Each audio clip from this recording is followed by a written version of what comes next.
Greetings from Kenya to America to all over the world. Me being an African American, I'm going to give you my experience as being an expat. Been here 8 months. There's a lot of trials and tribulations, a lot of roller coaster, a lot of ups and downs, but a lot of key learning. I'm going to give you some tips and some ideas. And I want to break the false conceptions. There's TVs here, refrigerators, bedrooms. It's pretty modern. Whatever existence you want, you could find here in Africa. But when you first get here, there is a price differential. The American dollar is worth obviously more. And for a bit here, you feel like, hey, I can spend more. I feel like I'm lightweight rich, huh? But you have to get out of that immediately. You have to get out of that, I have a whole bunch of money. I want to show people I have money. I want to bless everybody with a little bit of money. Because with that, you will go broke. I'm not saying that we don't show love, we don't support those in aid that we can. But if you do so every day, before you know it, you'll be asking for that help and you'll be deadline broke.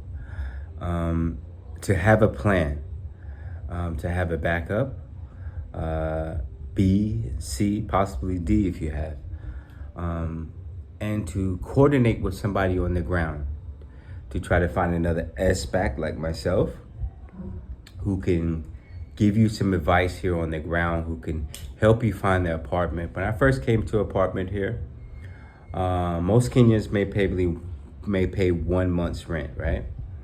I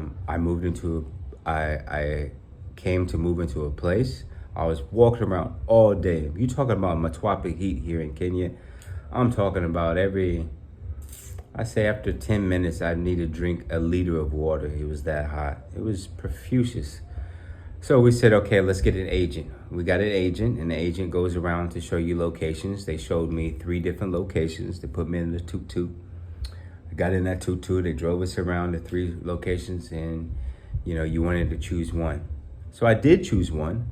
That was a benefit versus walking around. So finding an agent is way better than just trying to go around on your own. But also, and more importantly, having somebody who is there on the ground is way more beneficial.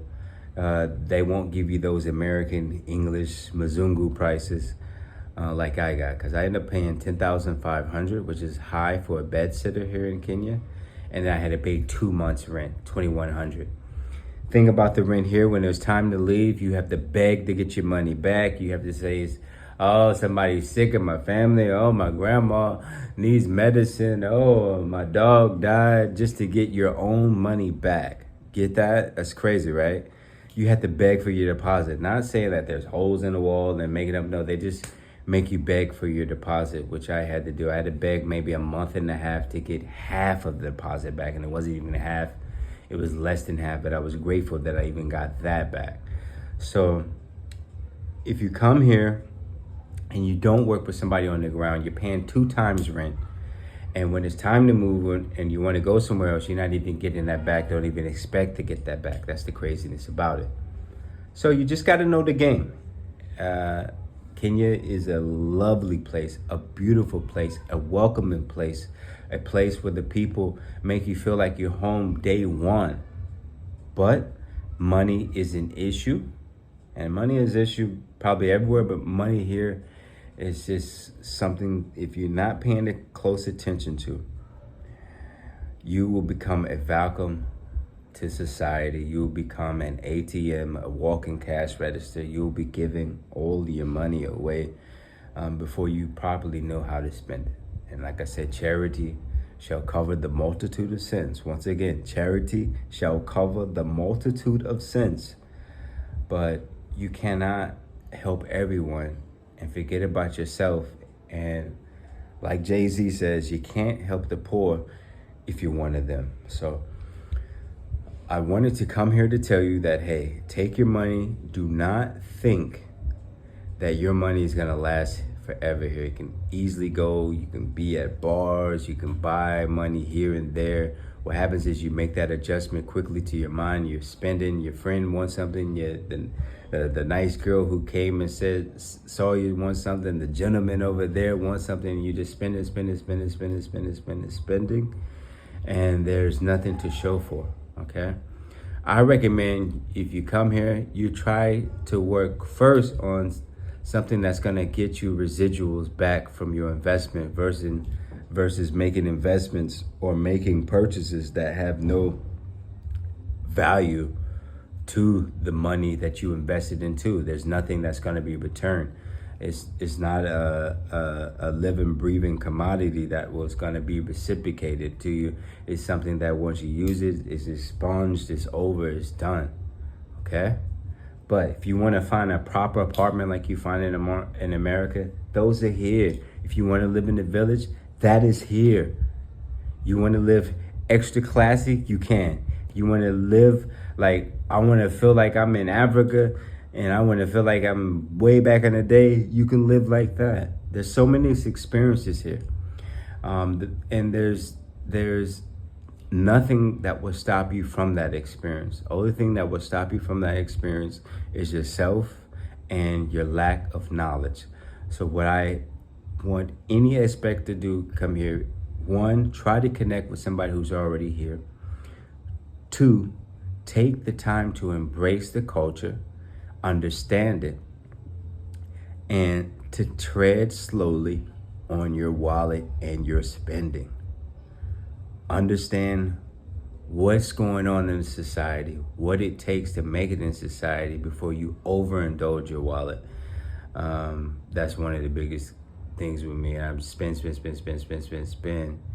And it's not like I had a lot to spend, but it's just like sometimes the new experience of being somewhere and you're not on vacation. I'm talking to people that's not here on vacation, who wants to live here, who wants to spend time here. When you get here, take vacation out of your mind, because when you're on vacation, you spend, you go back to work, right? You're good. You know that you're flying back. That's what happened in South Africa. I knew I could spend so much and I can get back on a plane, I'm going back to work. But here, you can spend, and then that's it. There's no more USD coming in unless you work like on computers, or you can work, from home, and you got these hustles that you can work online. It doesn't matter where you are, you can be remote. But if that's not the case, where you got to go to work at a place and a location in America to get this USD, and whatever you bring, and you're not retired, and you're not like in your 50s and your 60s, and you're a young man like myself, and you're here and you almost work check to check, maybe you saved a few thousand, maybe you said 10 grand, maybe you sell 20 grand, maybe you sell 50 grand. Maybe I heard people who have 100 grand come here. I know with people 200 grand come here and they still lose it in 6 months. There's people who came here with $500,000. I came here with less than $500,000 and they lost the money faster than me. So it doesn't matter how much money you had. It matters what you're doing with your money and what are you spending it on? What are your intentions? Are the people around you for you, or are they around you for your status, your money, and your dollars? That is the case. Do people love you for you, or do they love you because you're a Mzungu and you have some money?